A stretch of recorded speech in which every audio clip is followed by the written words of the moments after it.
What's up, everybody? Welcome to Goaltending, where your why is bigger than your excuses. I hope you came ready to party in the new year because we have an incredible guest here to talk about living life to the fullest and keeping the party going even once we're gone.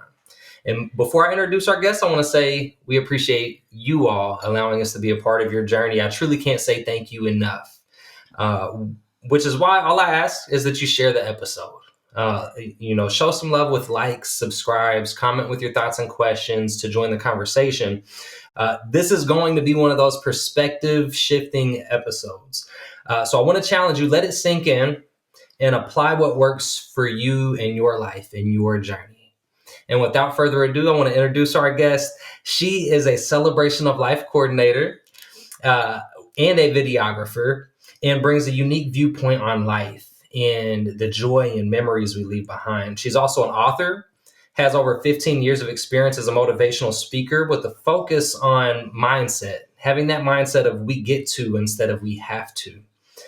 When I met her, I was really touched by her story and how she started to a point that I had goosebumps, and I was very moved, and I immediately asked her if she would be on the show to share some of that story. I felt the genuine connection from the passion in which she presented it. And she really does it all as an entrepreneur, as a mother. I'm so excited to have you here. Denise Metzger, welcome to the show. Yeah, no, my pleasure. So first, thank you for taking the time because that's our most valuable asset. So for you to take the time to share your story and to help others grow really means a lot.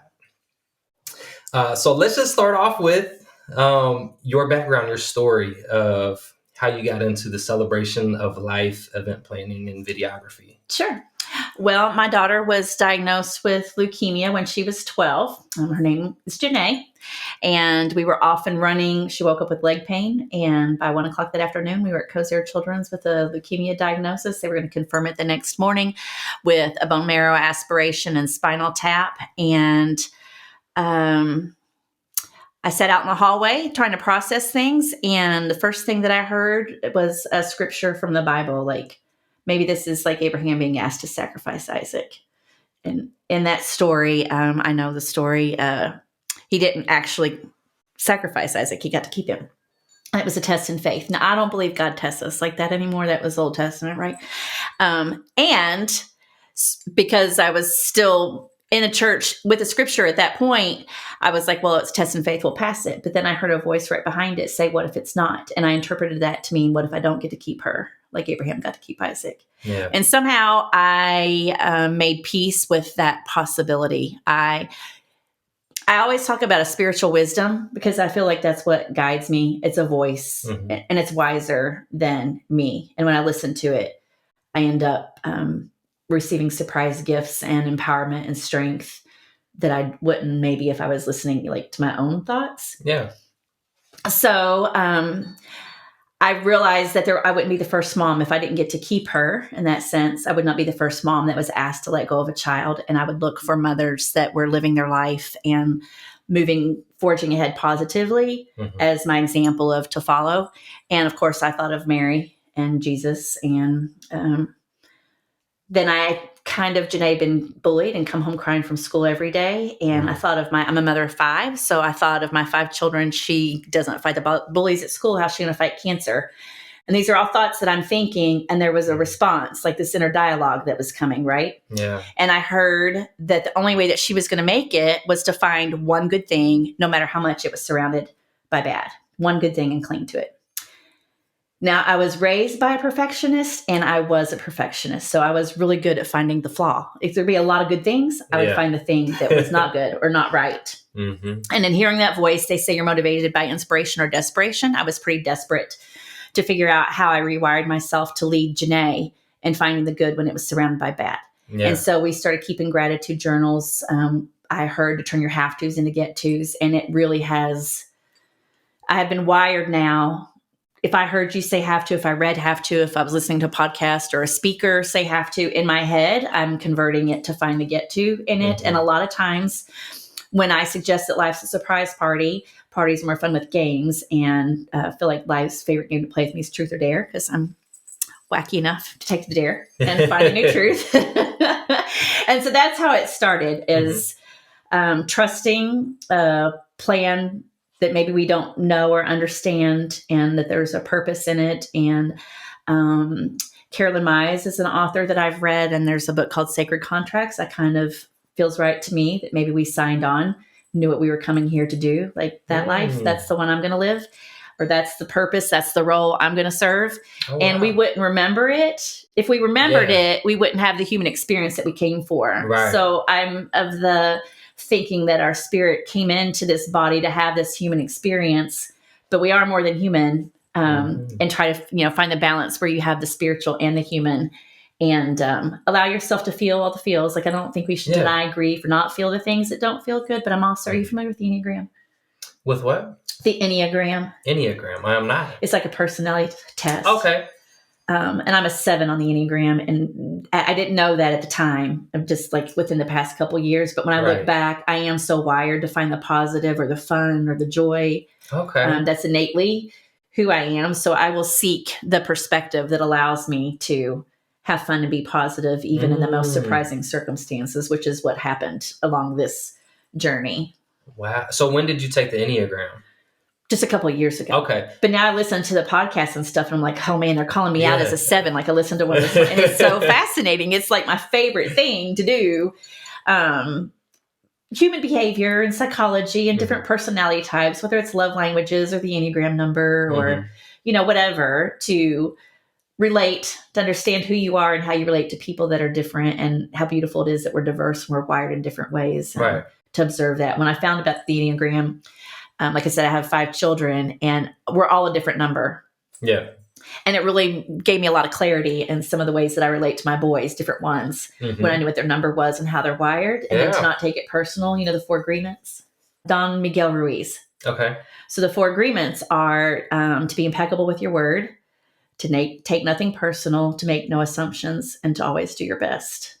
And I do them in reverse. My best is to not make an assumption and to not take it personal. And I taught my kids that when they were young. Like, we would be going to school, and I would be quizzing them on the 4 agreements, because they're simple, and it's something that would behoove all of us if we were mindful of the 4 agreements and working them. What I did not know when I taught my kids was that they would call me out on it. Like, something would be happening, and one of them would say to the other, "It sounds like Mom's taking something personal," or "Mom, are you making an assumption right here?" So I had my own little accountability beings around me. So, question on the Enneagram: do you think that you would have scored the same before, or do you think it's something that kind of developed into you scoring that high on it? That's an interesting question, because initially I thought maybe I was a 4 on the Enneagram, because they're like emotional and creative. Okay. And I, kind of thought I was a 4. Yeah. Because I cry every emotion. I cry when I'm angry, when I'm happy, when I'm joyful, or sad. I think a lot of people can relate to that. I don't cry. I don't find myself being as emotional anymore. I think because my second nature has become to find the peace or the joy and the faith and the love and move forward in that. Not that I don't get stuck in seasons of where I'm not naturally in those places, but I am innately wired. And there are different levels. Like, there's an unhealthy, a healthy, and a third one that I don't remember of that number. You know what I mean? Oh, okay, yeah. So you can be operating as an unhealthy one, because there's 9, or healthy, and then there's subtype. It sounds complex, but it's not. It's like it's one of the easier ones, I think, to understand and to grasp and remember than maybe Myers-Briggs or something like that. Yeah, I was like, I've heard of several different personality tests. I hadn't heard of that one specifically. There is one that I've taken several times over the years, and there's some core character strengths that may stay there. Yeah. That's always like a character strength every time I take it. But I've had some others that have shifted around, I think, due to like life events and learning, just the experiences that you have throughout life, kind of forcing or leading you to grow in different ways. Yes. Right? Yes. Well, in the videos that I do, and I did mine first, and you probably have questions or something, we'll go back to that. But in my video, so I do these life bio videos where I get friends and family to share stories and descriptions of the person that's being celebrated in the video. And that's kind of what I have as a surprise for my boys. So there won't be a eulogy, but somebody didn't know me and the life not really captured or celebrated. I want people to leave that celebration inspired and to know that I lived life fully. And this started with Janae, the celebration of life and the video. Interesting though, like when I went back and found some high school friends to include in this video. So, there are people that my kids haven't met, sharing stories that my kids haven't heard. Yeah. But back to the traits that you have that are innate and have been there all along, like some of the descriptions were how driven or tenacious or optimistic or always for the underdog. And that was a really fun surprise for me. Yeah. I was not anticipating that, for the world to mirror back to me that I've always been the same person, wired in the same kind of way, which is really cool. Yeah. That is cool to see and to hear back, and a surprise in terms of not knowing if people perceive you the way that you perceive yourself. Yeah. Right. I like that. Let's real quick. There's a couple things I want to hit on so that people understand some of the things that we're saying in the episode. Ahead. Yeah. First, let's talk about, hopefully you're watching the video today instead of just listening to this on audio. I mean, look at that. Because or this. we're pretty wacky today. And it's so much fun. I'm so glad that Denise is here and helped me with my setup today. But will you just explain why we're dressed this way and the story behind it? Absolutely. So in this journey, Janae was going through a bone marrow transplant. So she went through 2.5 years of chemo. And we thought that she was a survivor and we were done, but she quickly relapsed. And then we got to aggressively prepare and get ready for a bone marrow transplant. We were at Cincinnati Children's, and she was missing Spirit Week at school. She was bummed that she wasn't going to be there for Wacky Wednesday. And this is when I kind of like that divine voice takes over, because I wasn't thinking it. I just blurted it out. Well, we don't have to be in Sellersburg at Silver Creek to get wacky. Like, you could dress me up and I'll dress you up and we'll do our own Wacky Wednesday. And she lit up like a Christmas tree just at the thought of it. And I thought it was for that one day. Surprise! The staff, we created smiles for the staff and other patients and families on the floor. And when I went to the cafeteria that day, my husband at the time didn't want to get on the elevator with me. He didn't want people to know that we were together, or, I'm walking several feet ahead of him. And it was just natural smiles and giggles that were unfolding. And so Janae and I decided that we would do it each week while she was in recovery. And it was like a time release of giggles and joy, because on Tuesday we'd be thinking about what we're going to wear on Wednesday, and then Wednesday would be wacky all day, and then Thursday we would still be laughing about something that happened on Wednesday. So as I share now why I do this, I'm an intervention of silliness and smiles in a world that's very sad, stressed, sick, and serious. And so I can surprise people, with us. But that's how it started. Yeah. I think it's 15 years later, still doing it. Yeah. Well, first off, that's impressive in itself to carry it on. And it's beautiful because, like you said, we live in a world that is very serious, and we forget to have fun and to enjoy life and to party. Right. Life is supposed to be a party, right? Yes. And so we forget that. So I think it's awesome that you do it. And I see on your social media, like ever since we've met, I see every Wednesday, the smiles that you put on people's faces with it. The world needs more of that. Yes. More of that, just letting it out, just smiling, just being wacky. Right. Let's get into the 4 kinds of parties real quick. Okay. Because we'll throw some terms out that are not necessarily common knowledge to people. Right. So let's talk about the 4 kinds of parties. That way we can just get into the conversation more. Okay. And people will know what we're saying. Right. Okay. So initially, in the negative or positive or finding the good or finding the gift and everything, it was given to me, I guess, or I have lived that life's a surprise party. But if you're hosting a pity party, you're missing out on life's surprises. So the pity party is not clinging to the things that are good, right? They're focused more. Somebody's hosting a pity party as a victim and complaining and whining or giving voice, their thoughts and energy to negative things that they don't want. But in the surprise party, you learn to say thank you for the unasked for gifts, and people will show up in your life that you wouldn't have invited, and you still get to be gracious and know that there's a gift in it. That you can find the good, you can convert. I don't even have bad in my vocabulary anymore, because I believe everything can be worked for good or can be used to contribute to the collective of good. But then I also have a trans son that taught me about the masquerade party and how debilitating it is to pretend like you're somebody that you're not, or try, for us to force people to be somebody that they're not in order to show up at our party. So there's the masquerade party that's debilitating. And the slumber party is kind of in the same camp as the pity party. It's there, you're just not complaining, like you're not vocalizing things that are bad or that you don't want. You're asleep to the things that you take for granted, or asleep to the good, Yeah. So they're close. Like I said, the pity party is just more vocal, where the slumber party is you're sleepwalking through life and not cognizant, or ramping up the volume to things that are good that you have. Because you can always find somebody that's going through something harder than you are. True. And it's easy to find. So I say, you're given these invitations to these parties all day long, multiple times a day. And it's easy for you to slide into the wrong party and be like, oh, no, abort. Right. I'm out. I'm going wrong address. I'm going back to the surprise party. It takes practice. I mean, I've been doing it for a while.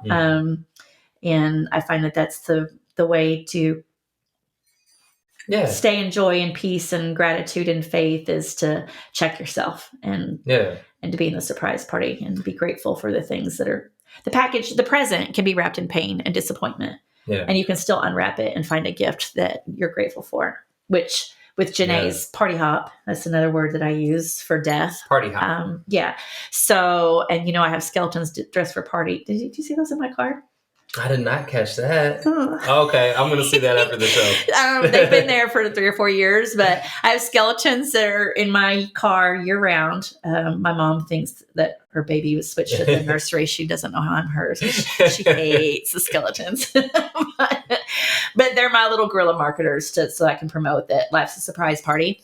And the last breath doesn't mean the party's over. It's party over for your body, but the spirit party hops onto the next venue. And that's why I use the term party hop. And surprisingly, it's and a wonderful surprise. A lot of people embrace that terminology and let me know that they're going to start using that terminology. And actually, one of my video clients this year had metastatic breast cancer. And her family, after I did the video, created the video for her, before they even saw the video, the finished product, they asked me if I would come to her celebration of life and share the party hopping message with the friends and family there. So, wow. Yeah. That's powerful. I also like the party hop. So I would like to incorporate that. Please do. Everybody start me.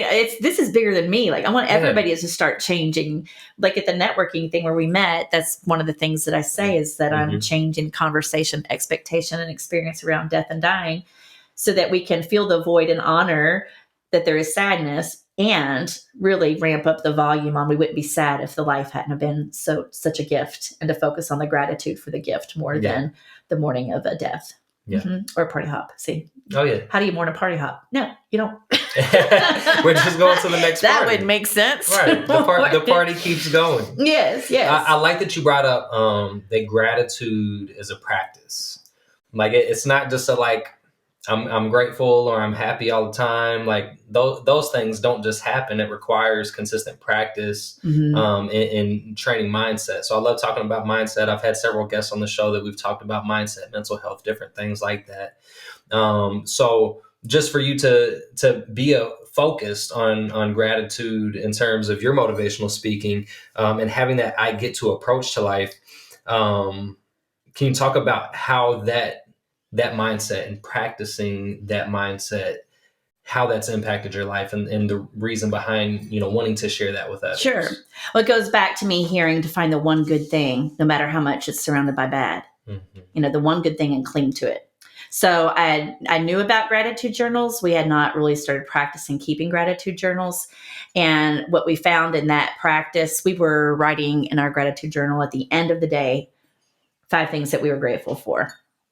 And it was a lot of this. We kept being repetitive, that we were grateful for family and food and doctors and insurance. And not that that's not a good thing, but you'll appreciate this, like being in the gym and working out. It's like if you're lifting a 2-pound dumbbell every day. It's not a bad thing, but it's not going to make you stronger, right? Right. So the harder the practice, the stronger you get with it. So then, and I don't remember how it came to be, but we started doing our gratitude first thing in the morning. Okay. So then we were already in a gratitude, positive mindset to start the day, not waiting until it was over and then reaching back, trying to find something. Like we were in the mindset of doing, and to give thanks for things that we had never given thanks for before. So that really ramped up the workout for the gratitude muscle. Yeah. To do it in the morning, which oddly not, like that's for me gym time. If it's first thing in the morning is best for me. And to this day, you can't see them, but I have false eyelashes on today now, and eyebrows and eyelashes are completely different now than they were 15 years ago. But when the day that Janae was sad that she didn't have eyelashes and eyebrows and gave voice to wanting to have them back was the first day that I had ever thought to give thanks for my eyelashes. And so to this day, seems like it wasn't a small thing that day. I remember it was a really tough day, but the fact that these tiny little miracles I'd never given thanks for before and what they do, and that, not everybody has them, gave me an energy and actually a joy in that day that was difficult because of how many more things there are for me to find and give thanks for that I hadn't, like a game almost kind of, you know what I mean? Yeah. And so we both did that. And I still have gratitude journals of hers that I go back and look at, or my book is really the memoir that I kept. So there's a lot of gratitude practice in there, but it started with, like I said, out of being motivated, out of desperation to lead and guide her on how you find the good. And clearly if you find the good, give thanks for it. And so gratitude is way much bigger than my grief has ever been. Yeah. So as a master resilience trainer in the military, one of the skills that I taught in that course is called Hunt the Good Stuff. So it's right in line. The same thing. Yeah. It's gratitude. That's just what the Department of Defense's program calls it. So Hunt the Good Stuff. And it talks specifically about gratitude journaling and how by practicing consistently, by gratitude journaling consistently, your mind starts to gravitate naturally yes, seeing and recognizing the good things that are happening in your life. Yes. Where I've seen people start to challenge themselves. They'll get to the end of a day, and when they first start, they have a very hard time even thinking of 3 things from the day that they were grateful for.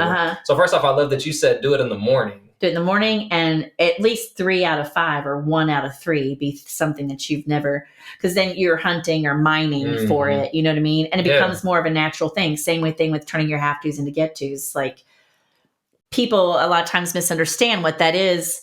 And they think that I'm talking about saying get to about the easy things that there are that you get to do. But no, I'm talking about when you really want to say have to and you're miserable or frustrated and not wanting to do it, to turn that into a get to. And my strongest example for that, and I probably shared it with you the day that we met, like this was, again, 15 years ago. Now my filter is very strong. But back then, on this particular day that I'm getting ready to share, it was three tries, or hearing have to 3 times before I looked for the get to. So Janae wanted to be cremated, and we were going to bury her ashes at the cemetery. And in the shower, I'm very naturally, what mom wouldn't or parent wouldn't, I'm thinking I have to bury my baby today. And I'm feeling the grief and the heaviness and the sorrow, of course. As I'm getting dressed, I'm still thinking I have to bury my child today. And then by the 3rd time, because I guess of the practice that we had started and starting to become natural, by the 3rd time, I said, Lord, I know there's a get to, but I can't find it. Please help me find it. And that spiritual wisdom, like, I don't know if it's Janae, I don't know if it's God. And I'm at the point now where I don't care. Like, we're collected and we're unified. So I don't really need to name where the voice is coming from. But I heard that voice say, after I said, please help me find the get to, only one woman in the entire world, one, got to be Janae's mom. And she's the one that gets to release her back into heaven's care. And so beyond human understanding, I'm so grateful that I got to be her mom, that it really is hard to believe that I don't cry, or I'm not more sad, or that grief didn't get, and I share all the time. It's not that it doesn't come at all. It's a brief shower. It's never like a tsunami or a storm that overtakes me. And I had a lot of people initially think that it wasn't true, or it wasn't genuine. I was actually at an event in California trying to figure out how I published my memoir for a book. Mm-hmm. And a famous author came up to me because I had these Purple I Get To bands that I was giving out. And she was like, until you get mad at God, you're not going to heal. Like, this is denial and this is not healthy for you. Mm. And I was like, and I would like start to question myself. I'm like, should I be mad? Like, I'm trying to make myself angry at God.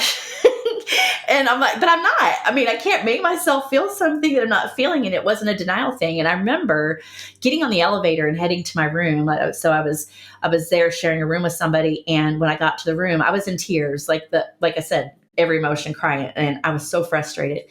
And my roommate, she was like, so are you angry at God? And I said, yeah.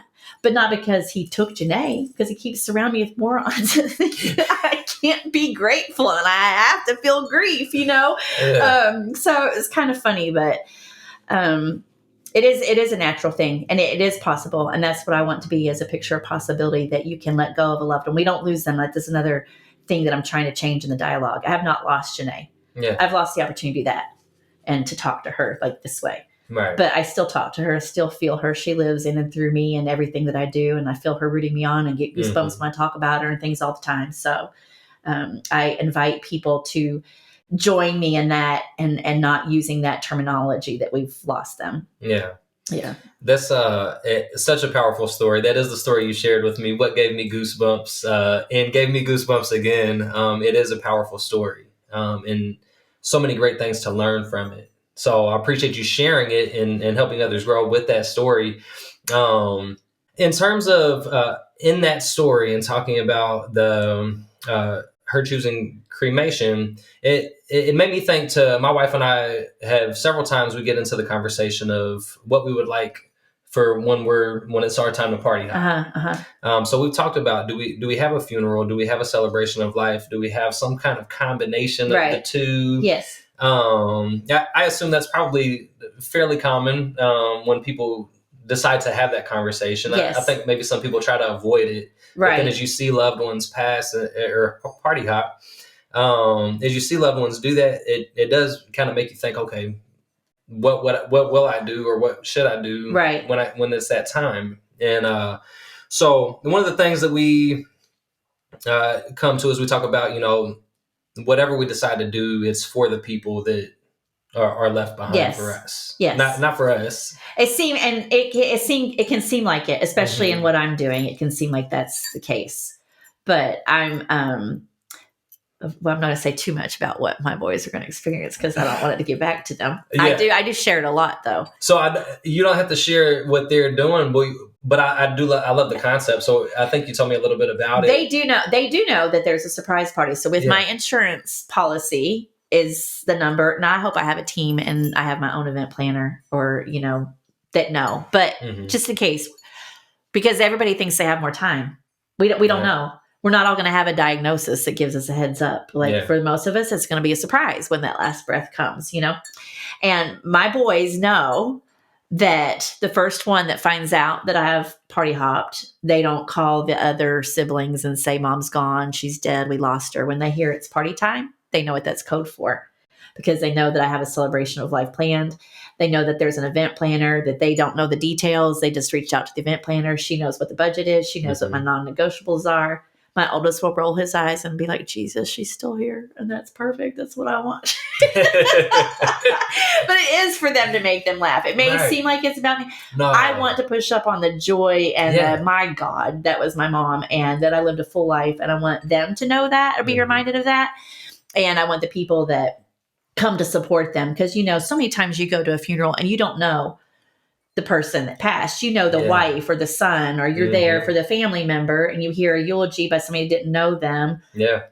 Or a sermon. It's not even a eulogy. Like it's nothing about them. You know what I mean? And I want those people also that I haven't met to be inspired and maybe think about life and the party hop differently. So even as I go out, I'm hoping that I make a difference in the positivity and the perspective challenge or dare to expand out of the box and consider what else is possible. So whether it's having a conversation with spouse or family, that gets to happen first.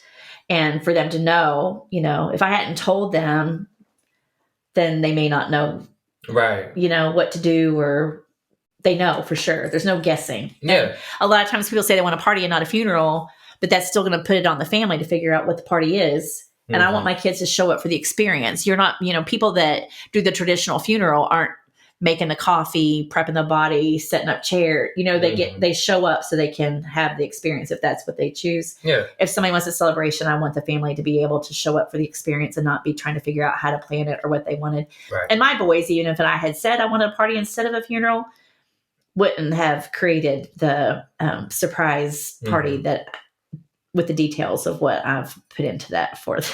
Yeah. So no, I mean, first off, I don't think that it's a selfish thing at all, or like doing it for you. Right. I think it's incredible to leave the energy and the memories that you lived your life with, to leave that to continue the party. Yes. As you party hop. So I think that's fantastic. I recently went to a celebration of life, and it was a friend of mine who lost a parent, and it was very hard on them planning. Yes. Because they're taxed emotionally and financially. And yes. And I will say this started with Janae too. Janae dreamt, first of all, Janae was at peace with that she was party hopping. Like she knew, and she want people to be sad. She want people to be worried.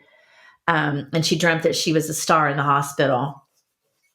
And I assured her that she was a star. And I sent out a memo that we weren't going to do a traditional visitation or funeral. We were going to celebrate Heaven's Newest Star with a red carpet premiere of her live tribute video at the Grand, which is a historical theater in downtown New Albany. So that's where that's where this whole concept started, even though it was many years later. Like the seed was planted then, as far as what's possible. To this day, when I run into the lady that runs the Grand, we talk about the standing room only and the joy and the fun. And you don't do that when you're revisiting thinking about a funeral, So that's where it started. In 2016, I thought maybe I was getting ready to party hop and that my body and spirit were done collaborating. And I thought, if I don't figure this out, my kids are going to be at a funeral home hearing "I'm sorry for your loss" for 5 hours, which is the absolute opposite of what I would want to happen. Yeah. And that's when I found out and realized that there isn't a solution for somebody that wants to have a radical celebration or like a roast of them that makes people laugh. And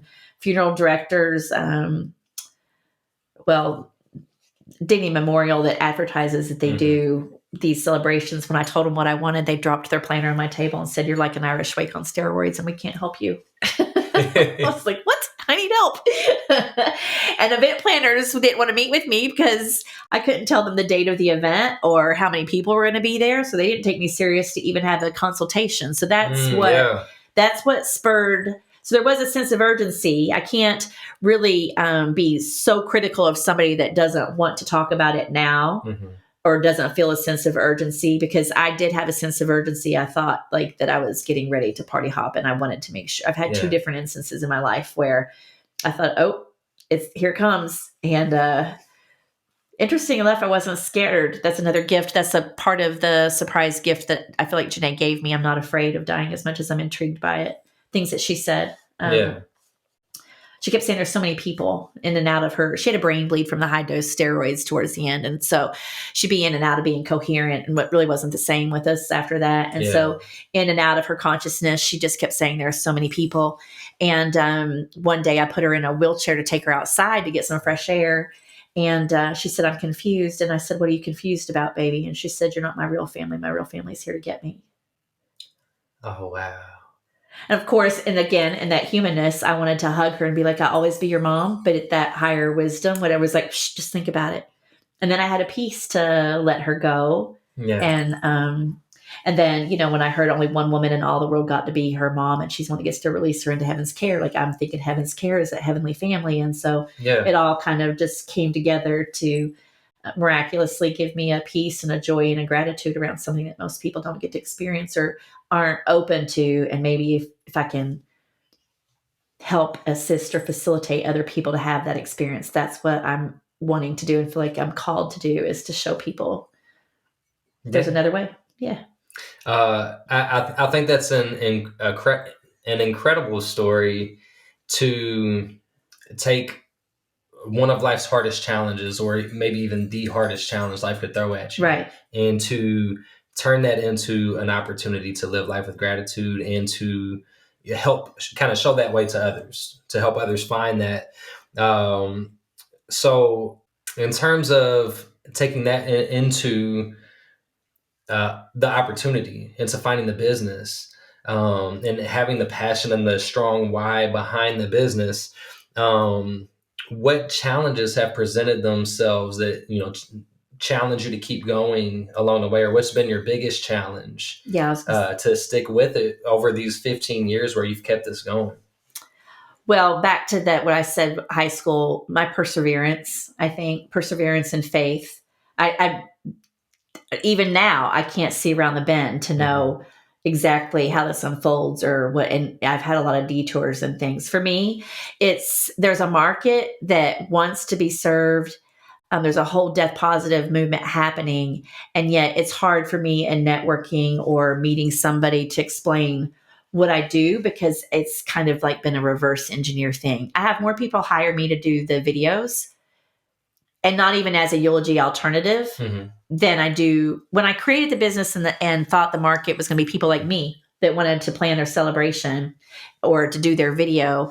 I'm hired more by a family member to do a video to express that somebody's loved or appreciated or how they're seen. And so the market's moving on me, or not even rising to meet me where I'm ready to, because it's such a new concept, and it's complex, and it takes time, multiple conversations with somebody for them to understand what I do with the videos, or that it's not all about death, that I'm helping to live differently so that you die differently. And so there's so many layers or things to communicate. It's not like, do you want to make more money, or do you want to lose weight? Or it's not, it's hard. It's, that is still my biggest challenge as far as having a consistent market client income, that's a stream that's continually happening, because it's so new and I'm pioneering or blazing a trail of some kind. Yeah. So if I understand it right, the challenge is that you know what you want to offer. Like I have this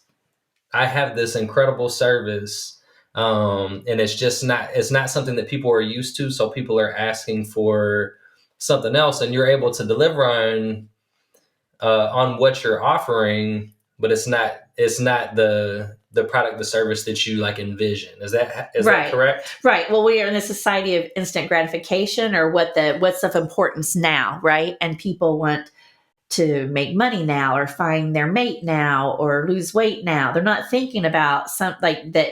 Their party hop could be now.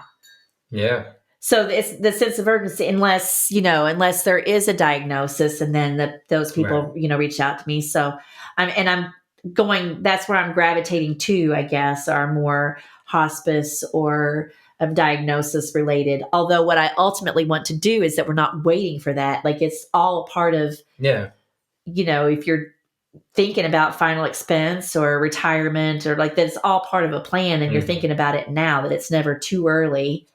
And it's challenging because everybody thinks they have more time, or, So that's a huge challenge to get people to shift their mindsets. But I love it when you explained it to me. I was like, man, maybe it's because I'm big on shifting mindset and looking at new ways of thinking and stuff like that. I keep a very open mind, and not everybody has that open mind approach to things. So for some people, once they believe something, they are like set on it. Yes. And so how you get through to that demographic, I don't know. But the people with open mindsets and hearing the story, I think that through continuing to have the conversation and put it out there and find avenues to put it in front of people, I do think that it has an impact. Yes, and it's not going to be for everybody. You know what I mean? Everybody needs it. Everybody's going to take their last breath on party hop. They may want traditional funeral. They may not want celebration. They may want celebration and still not be ready to talk about it. And no matter how passionate I am or kind of want more to happen, like another gift, and what I learned from Janae is surrender, and what I can control and what I can't. I can't control anybody else's choices. I certainly can't control when they take their last breath or how. You know what I mean? So the way that I keep responding to that is trusting that I'm where I'm meant to be and going to keep following the divine dots or the dares. And maybe things are happening that I don't see are happening, and be okay with it. But I do joke a lot with, like, you sent Jesus 12, send me a couple. Whether it's business partners or builder, you know what I mean? Yeah. Or like people, even with the celebration of life, sometimes even with the videos, they're like, maybe you don't need to do that. Like, don't think so big, think smaller. And I get that.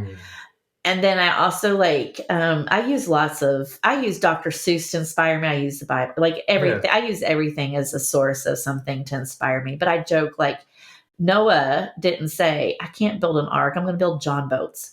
I feel called that this is something massive, and I may or may not see, like the Wright brothers or whatever. They didn't know what was going to happen with the planes or whatever after they developed the one, Sure. and how it took off and went. So I don't know. I'm doing my best to show up for the surprise party every day, receive the gifts and use them and share them, and trust that that's ultimately what I get to keep doing, is showing up for the party, and I will be guided. Yeah. Because I'm 15 years in, so. Right. And I'm not letting up. It's the one thing that I feel is like my unique thing that I will not.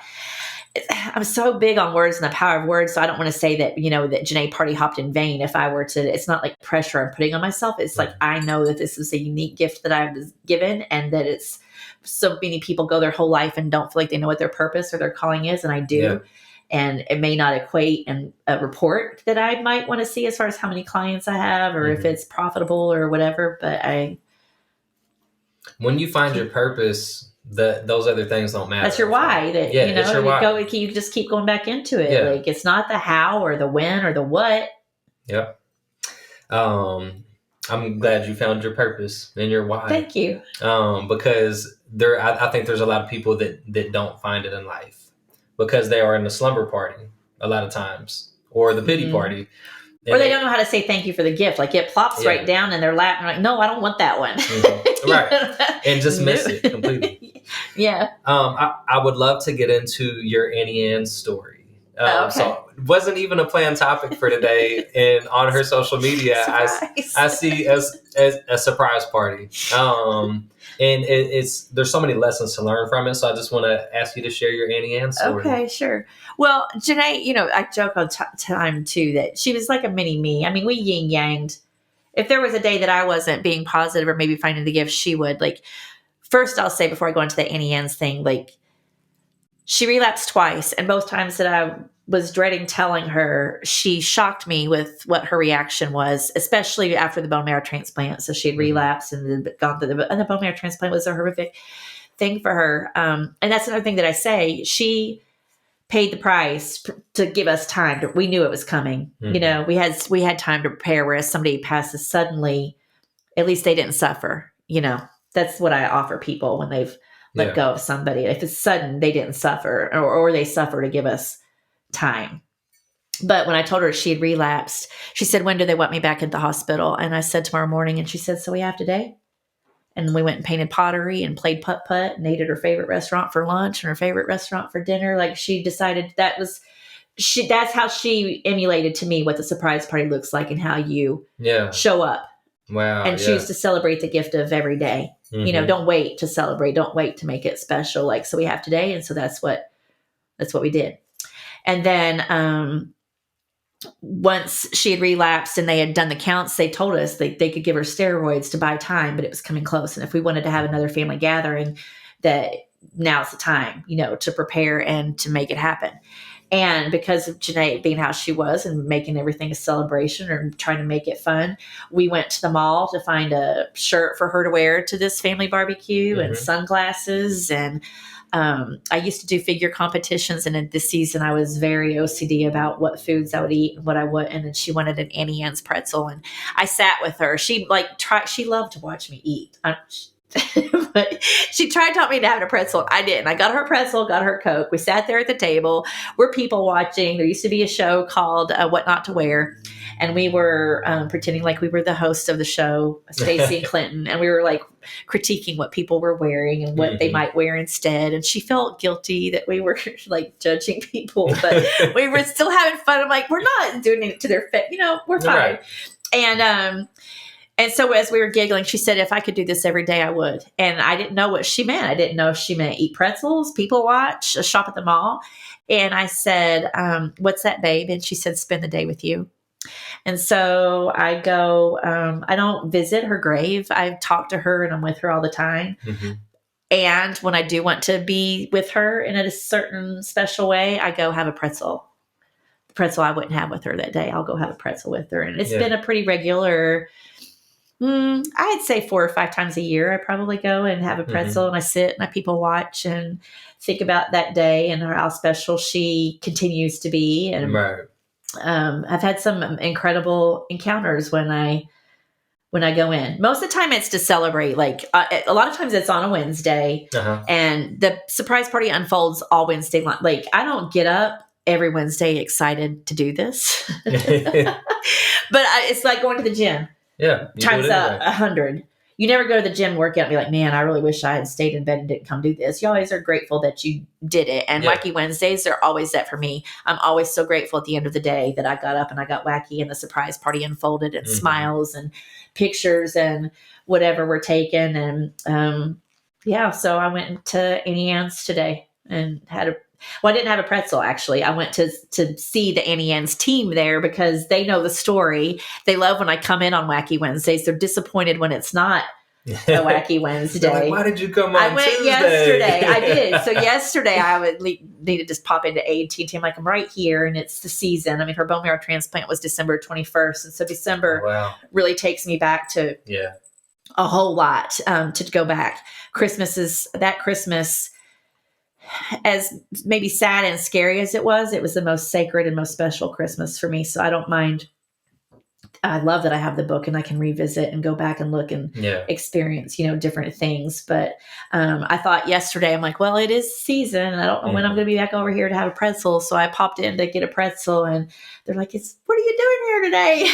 I'm like, well, I'll come back tomorrow and we'll do a picture because I hadn't done a picture with them before. So I whacked them all out today and took a picture, and it was a special surprise for them. So I always say at the beginning to find the takeaway that you can apply to your journey. Like I try to remind people of that up front. I specifically want to point out a takeaway that I take from that. There's plenty of takeaways from everything that we've talked about today. But the life is short and we don't know when we're going to party hard. Right. So being grateful for today. Like not putting off what things you want to go after, what things you want to do, what you need or want to do to feel fulfilled in your life. That's such a huge takeaway for me to not put it off till tomorrow because we don't know when we're going to party hard. Right. It's not promised. We're not promised another day. And so that's a powerful takeaway from the story for me, that I try my best, want to try my best to hold on to remember to carry in terms of holding on to gratitude each day, because each day is a gift. Yeah. I used to with hashtags when they were a thing, like love and gratitude prevail. And I still believe that those are the two most powerful things that you can use to propel you forward is love and gratitude. Like whether it's love for yourself and what you do for yourself, or love for your clients, love for your family, love for your friends.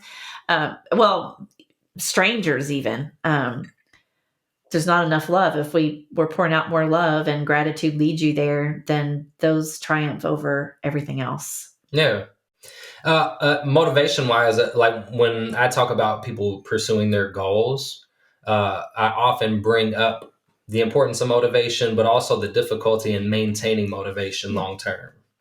That's one of the hardest things to do. So in terms of talking about that and then your journey of maintaining this over 15 years, can you elaborate on that? Sure. Well, a lot of times, like I said in the beginning, you're motivated by desperation or inspiration. And I don't think it's a feminine or maternal thing, but I heard that voice say the only way that she was going to make it was to find the one good thing, no matter how much it's surrounded by bad. Now I know that voice of wisdom knew in our terminology she wasn't going to make it. Yeah. But it also knew if I had heard it was the only way that I was going to make it, I wouldn't have done it. What I wouldn't do for me, what I would wanted to do for her. Mm-hmm. And I know in hindsight, it's the only way any of us are going to make it is to find the good when it's surrounded by bad. So I'm still motivated by seeing the pain and the hurt and the challenges that the world has, where if they could propel themselves with love and gratitude and to keep giving voice to that or example of that, I'm motivated in the difference that I want to make and how I want to contribute to the collective over and over. So much so, or a part of it being, and this was again during Janae's bone marrow transplant. I remember in the hospital, like I said, I was training for these figure competitions, and I would work out in the stairwell. If I couldn't leave to go to the gym, I would get up like at 4 a.m. and be in the stairwell when everybody in the hospital's sleeping before doctors are making rounds, because I wouldn't want to miss when they made the rounds, right? Mm-hmm. So I'd be up and I'd be running stairwells and doing push-ups and jump squats or whatever on the landings before I went back up. And I remember one day I was like, okay, I'm going to do a flight of stairs. I'm going to do this one for Janae. And then I was like, well, I can't do one for Janae and not do one for the rest of them. So I ended up adding 5 more flights back and forth as me offering it up as a prayer for other people. And then when she was going through the bone marrow transplant, it happened again. I was on the treadmill and I had a goal of like doing 30 minutes, I think. And after 5, I'm like, I'm tired. I really can let off today. And it's like that little voice, like, seriously, like she could have given up and she's not. So I dedicated that 30 minutes like as a strength offering or an active prayer for her. And so that's another thing that helps get me over the hump. Like it's certainly a gift for me to work out and to go longer on the, right.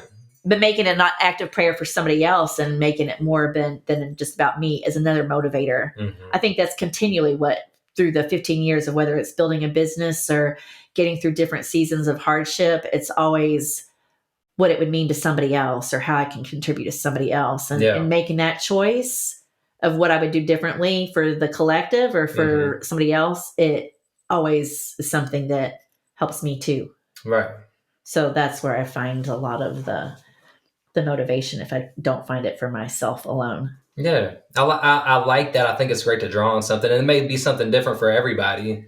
It's not always the same thing, but finding something like some kind of why that can drive you on those days that you are like, I don't want to do this. Well, that video that I have of the people saying that I'm the most tenacious, that I'm the most driven. I mean, and I've watched the video several times, and every time I watch it, it makes me want to be more of what they see in me and more of what they have given voice to. So that's another thing that's built in to a gift that's for somebody else and ends up gifting you, you know, like anytime I watch that, it like pumps me up and be like, keep going and keep doing, keeping the change. And it's a very good reinforcement.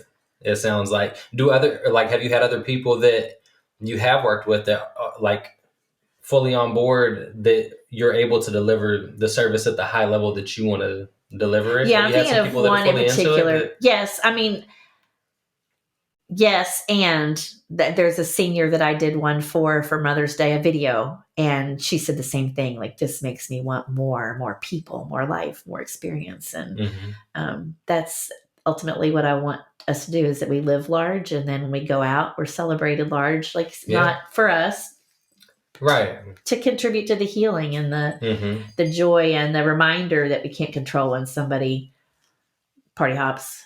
Any life lived is, you know, my mom one time called to tell me that a family member had passed, and she was surprised that I wasn't sad about it. And I said, Mom, if I wasn't sad when Janae party hopped, who am I going to be sad for? And she's like, you mean you're not going to be sad when your dad and I die? And I was like, don't do that. Well, no, I won't. I'll be grateful that I was one of 2 in the entire world that got to be your daughter and influenced by you and Dad, and celebrate that I got to be one of your 3 children more than I'm going to mourn. And my dad actually party hopped January of this year.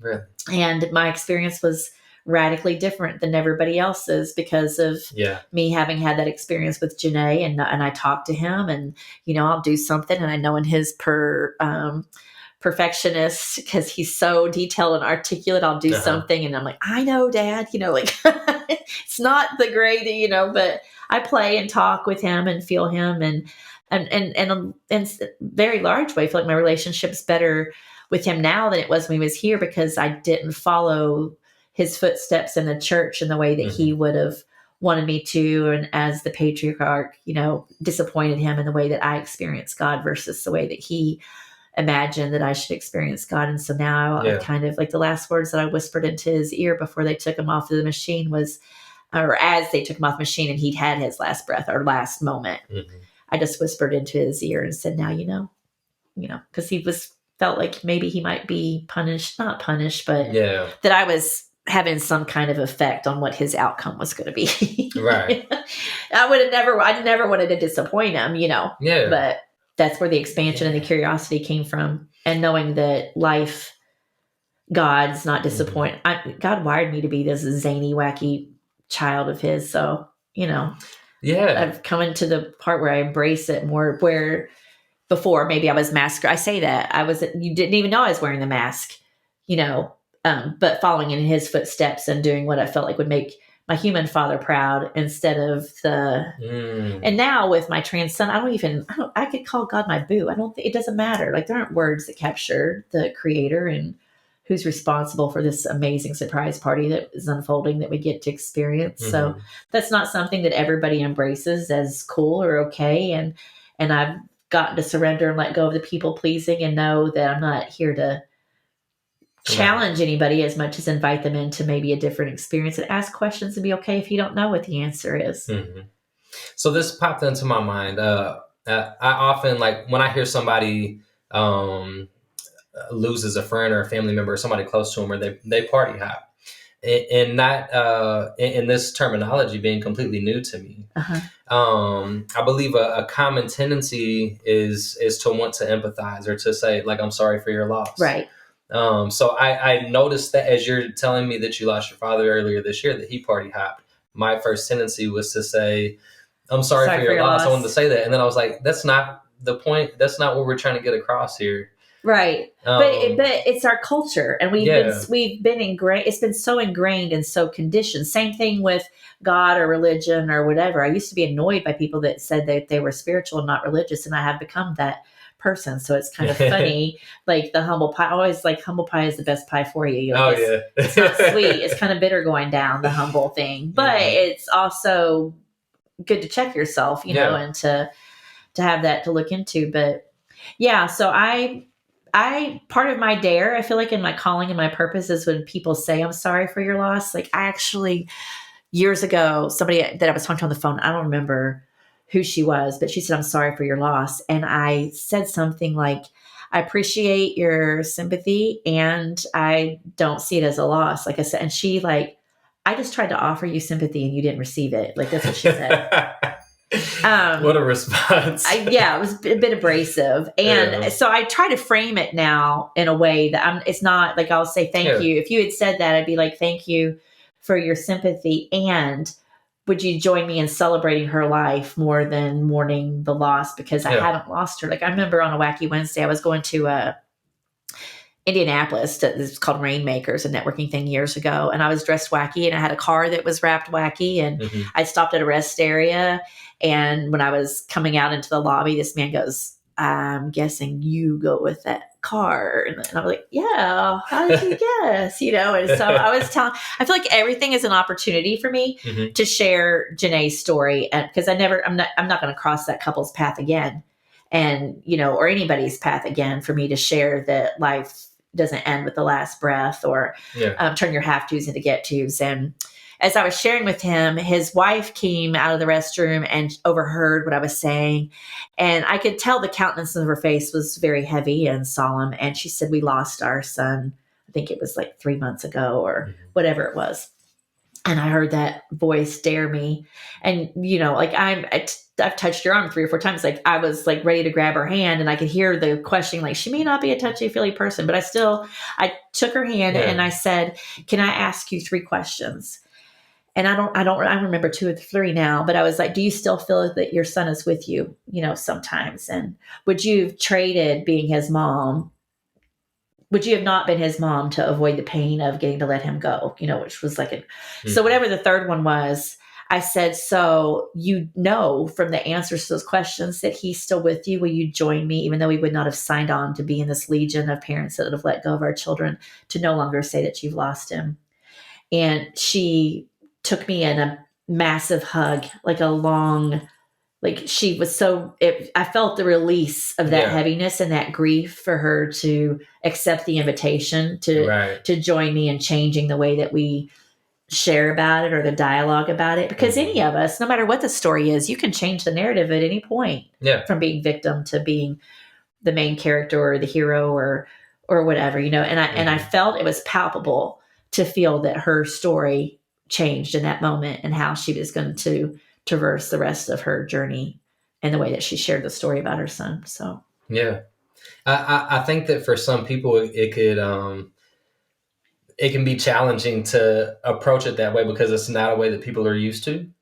Right. And so, because what I was going to ask you is, how would you respond to somebody saying, I lost someone, to try to help reframe or teach people a different way to do it? Because I think it's common, but also sometimes people take the path of least resistance, and it can be easy to just say, oh, I'm sorry for your loss, to try to be kind without putting forth any more energy than they have to. Yes. But I just heard have to, so I would say that we get to respond in a different way. Yeah. Not everybody's going to respond to the call, though. Like you said, not everybody wants to be an advocate or create change. And again, that's where it'd be great if we all did. And I can't control. So I celebrate this. So it's back to the surprise party thing. Yeah. I had a surprise party thrown for me once after my 5th child. Who's expecting a shower or any kind of party after number 5, right? But I was part of a junior women's club in Elkins, West Virginia.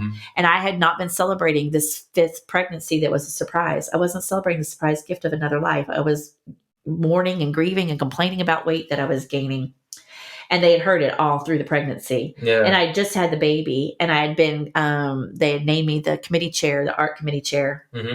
And I was told there was a mandatory meeting for all the committee chairs. And I was like, I just had a baby. I don't feel like going. And I don't want them to feel like they chose the wrong person. So I went. And I remember it was at the president's home. And I remember pulling down the street and the cars lining both sides of the street. And I was like, dang, I didn't know we had so many committees in this club. Good thing I came. It would have been a really poor reflection if I hadn't. Right. And when I opened the door, they all screamed, surprise. And it wasn't a baby shower. They were like, I don't have this is before I don't have the hard copy invitation. I wish I did. Okay. But I've been complaining about my weight. And I think they used the B word, like I did a picture about it. And they're like, let's help her lose it. And they had purchased a running stroller for me and running shoes. And I had like 1 pound dumbbells and a Weight Watcher subscription. Okay. So the metaphor and the way that I use that is, there were things that I was given that I loved, and there were things that I was given that I would not have registered if I had known a party was being thrown for me to register only the gifts that I wanted. And I didn't know that this party was being thrown, so there wasn't a guest list that I created. So there were people there that I wouldn't have invited. And I said thank you for everything, whether I wanted the gift or not, whether the person is somebody that I would have invited or not. I was still gracious to say thank you because they were all there to support and celebrate with me. And chose to have more conversation with the people that I would have invited or that are easier for me to converse with. So that's kind of what I'm going back to. Not everybody's going to embrace the dialogue. Not everybody's going to embrace the perspective. And that's okay. That I will go and move and be with the people that want to expand or consider. Yeah. And be grateful for it all. Doesn't mean I got to change everybody's mind. Right. I think that's with anything. Nobody agrees on everything all the time. Right. It's okay. It'd be a boring world, I guess, a boring experience if there weren't some challenging and uncomfortable conversations. Or it's all part of how we grow and relate. Yeah. So I'm loving learning from the perspective. I could have this conversation all day, but for the sake of time, they're like, come back later. Well, episode 2, you all. So because I have to wrap up for time, I can't just talk with you all night because I'm loving it. We get to wrap it up. Because I get to wrap this. See, I'm working on it. Work in progress. I know, but see, that's whether it's loss or whatever.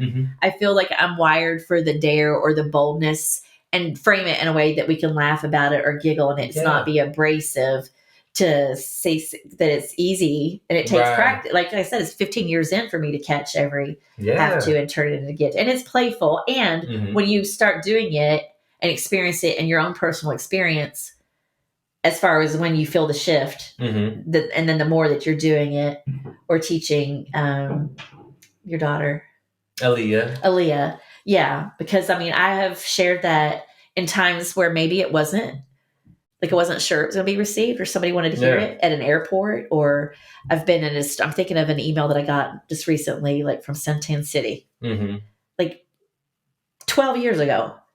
She found me. It wasn't an email. She found me on Facebook Messenger to tell me. And I think she was like complaining about work, the things that she had to do. Maybe she had to leave and go do something. Right. And I felt the dare to pull her aside. I mean, so I pull her aside and I tell her about that turning your have tos into get tos, and probably gave her a get to wristband. And then like 12, 15 years later, probably more than 12, because what she shared with me when she reached out to me on Facebook Messenger was I probably wouldn't remember her working at Suntan City and me sharing with her to not complain and to find the gratitude that she did not have children then, but she had a 12-year-old now who she had raised to turn her have tos into get tos, and how, like how you can put a price on that. And whether I'd ever, how many more people could there be that I heard the dare, I call it a divine dare, and responded, and it could be not received and be okay. Like when you go to, our only responsibility is to offer the gift. It's not to make sure they use it.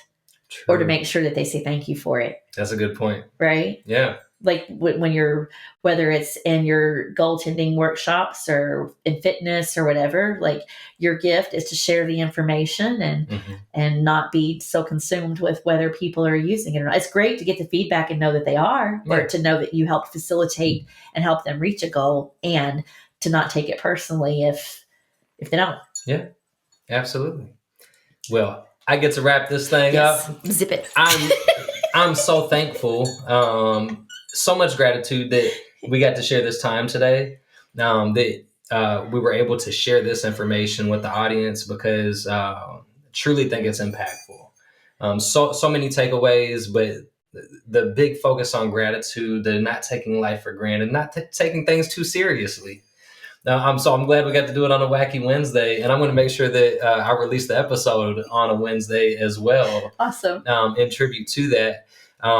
So I just want to give you the opportunity to share, how can people get in contact with you, reach you? Is there anything you want to promote or let people know about? Okay, sure. I'm on Instagram as Surprise Invite, and Denise Metzger on Facebook. I do have a Surprise Invite page. I've not been real strategic and consistent in content, but I'm always open for speaking engagements. I have a Wacky Wednesday tour right now where I go, depending on what center wants, if they want the first Wednesday of the month at this time, where it's a consistent Wacky Wednesday party.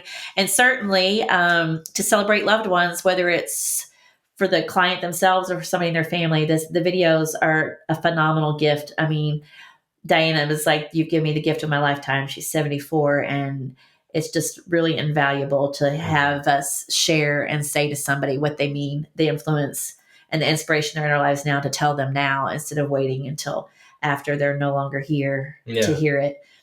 So the video work is, and then just ask me questions, reach out, message me. I'll always respond, and I'm happy to answer any questions. Because like I said, it's really complex to understand what it is I do, but all kinds of options for positive perspective, living life fully, and being okay with when the party hop comes. All right. Thank you so much. Well, absolutely. I appreciate you taking the time again, and I'll make sure that I drop links in the comments for you all to be able to get a hold of Denise and reach out, whether it's to have a conversation, to have a fantastic speaker, or to have somebody to help with the event planning and videography. So I'll make sure that you all have that available. I want to thank you all for tuning in, allowing us to be a part of your journey. Don't forget to like, subscribe, share it with somebody, because this is very impactful. Like we said throughout the conversation, it's not for everybody, but I promise you know somebody that this is for. So share it, join the conversation, because I know that there's tons of questions to ask around this topic. So join the conversation, drop some comments and some questions. Let's continue the conversation beyond this, and let's grow together.